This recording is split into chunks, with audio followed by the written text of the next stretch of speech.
Ladies and gentlemen, welcome to the weekly show. I am Henry Bendon. On the show this week is technology driving a wedge between the freshman and senior classes.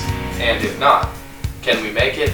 Also, it snowed a little bit and we went sledding a little bit, so we have some videos to look at there. Don't go anywhere. You're watching the weekly show. Welcome to the weekly show with me. Please don't go and turn off your TV. Welcome to the weekly show.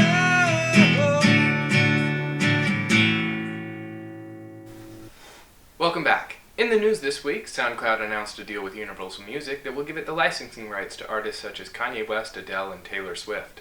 I personally am extremely excited about listening to the music of one of those three artists, and it's up to you to guess which one. In a speech last week, Russian President Vladimir Putin lambasted Lenin for his famous mistake of allowing Soviet satellite nations too much independent authority. Other Putin comments included commendations of the leadership ideas of Joseph Stalin, and pointing out that the moral code of the builder of communism was basically the same thing as the Bible. So, for those of you looking for red flags from Putin, they apparently still have the little yellow hammer and sickle on them too.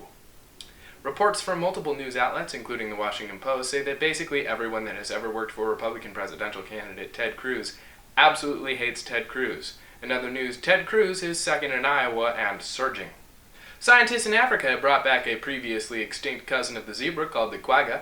As of this taping, the quagga has yet to kill or maim anyone and is seemingly content just wandering around eating grass like a normal zebra. This is a behavioral trait described by many people as really disappointing. Of the 300,000 people that took AP Calculus exams last year, only 12 managed to answer everything correctly. Mom. In a reported effort to respect Iranian culture, Italy covered all pieces of artwork featuring nude women in museums visited by Iranian President Hassan Rouhani during his state visit. In contrast, France, when asked to remove wine from the menu of its state dinner with the Iranians, told the Iranian government that there would be no dinner without wine, instead offering breakfast or any other meal that comes before 10 a.m.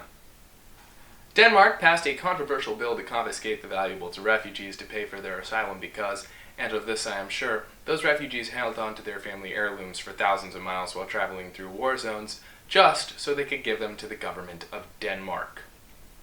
Residents of cliffside apartments in a California town are being forced to evacuate their homes after the genius fan of building apartments literally right next to the edge of a cliff somehow backfired on people.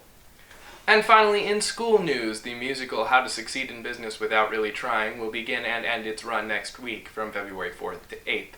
If you didn't already know about this, what is life like without Facebook?